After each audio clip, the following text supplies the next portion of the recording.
কত সালে? 1924 সালে বিশ্বব্যাপী ইসলামী হুকুমত সাম্রাজ্য শেষ তুরস্কের ইসলামী খেলাফতের পতনের মাধ্যমে শেষ। এইটা শেষ হয়ে 100 বছর ওই অবস্থা ছিল।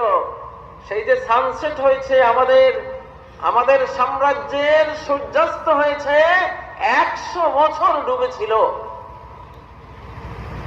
এটা 100 বছর পর সানরাইজ হয়েছে।